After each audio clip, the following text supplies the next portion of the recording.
ಹೌದು, ಅಜ್ಞಾತವಾಸ ಅಂದ್ರೆ ಜನಗಳ ಮಧ್ಯೆನೇ ಇರಬೇಕು, ಯಾರಿಗೂ ಗುರ್ತ ಸಿಗಬಾರ್ದು. ಆದ್ರೆ ಮೊದಲೇ ಪಾಂಡವರು ತುಂಬಾ ಫೇಮಸ್. ಈಗ ಎಲ್ಲಿಗೆ ಹೋಗ್ತಾರೆ, ಹೇಗಿರ್ತಾರೆ?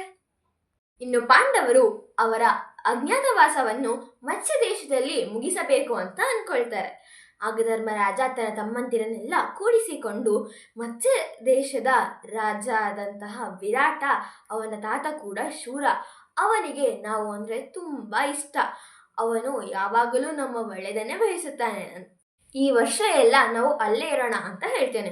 ಅದಕ್ಕೆ ಉಳಿದವರು ಕೂಡ ಒಪ್ಪಿಗೆ ನೀಡ್ತಾರೆ. ಆಗ ಧರ್ಮರಾಜ, ನಾನು ಬ್ರಾಹ್ಮಣ ವೇಷ ಹಾಕಿ ಕಂಕ ಅನ್ನೋ ಹೆಸರಿನಿಂದ ಪರಿಚಯಿಸಿಕೊಂಡು ಅವನ ಸಲಹೆಗಾರನಾಗಿ ಇರುತ್ತೇನೆ ಅಂತ ಹೇಳ್ತಾನೆ.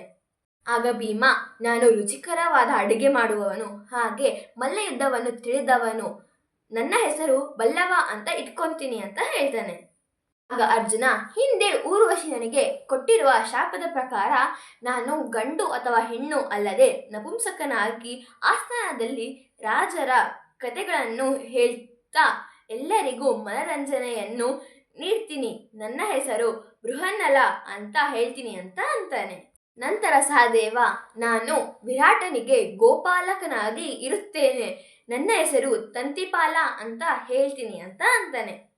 ನಂತರ ನಕುಲ, ನಾನು ಅಶ್ವ ಪಾಲಕನಾಗಿ ಇರ್ತೀನಿ, ನನ್ನ ಹೆಸರು ವಾಮ ಗ್ರಂಥಿ ಅಂತ ಹೇಳ್ತೀನಿ ಅಂತ ಅಂತಾನೆ.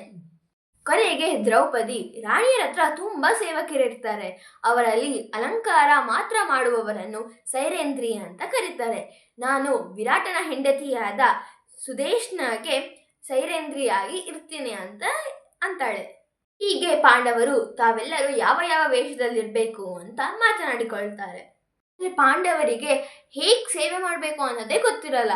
ಆದ್ದರಿಂದ ಅವರ ಪುರೋಹಿತನಾದಂತಹ ದ್ಯೋಮನು ರಾಜಸೇವೆಯಲ್ಲಿ ಏನು ಮಾಡಬೇಕು, ಹೇಗೆ ಮಾಡಬೇಕು ಅಂತ ಪಾಂಡವರಿಗೆ ಹೇಳಿಕೊಡ್ತಾನೆ. ಇದನ್ನೆಲ್ಲ ತಿಳಿದುಕೊಂಡ ಪಾಂಡವರು ಮತ್ತು ದ್ರೌಪದಿ ಮತ್ಸ್ಯ ದೇಶದ ಕಡೆ ಸಾಕ್ತಾರೆ. ಹೋಗ್ತಾ ಹೋಗ್ತಾ ಧರ್ಮರಾಜ, ನಾವು ಈ ಆಯುಧಗಳ ಜೊತೆ ಹೋದರೆ ನಗರದಲ್ಲಿ ನಮ್ಮನ್ನು ಗುರುತಿಸಬಹುದು ಅಂತ ಅರ್ಜುನನಿಗೆ ಹೇಳ್ತಾನೆ. ಆಗ ಅರ್ಜುನ, ಪಕ್ಕದಲ್ಲಿರೋ ಸ್ಮಶಾನದಲ್ಲಿ ಬನ್ನಿ ಮರಕ್ಕೆ ಇವುಗಳನ್ನು ಕಟ್ಟೋಣ ಅಂತ ಅಂತಾನೆ.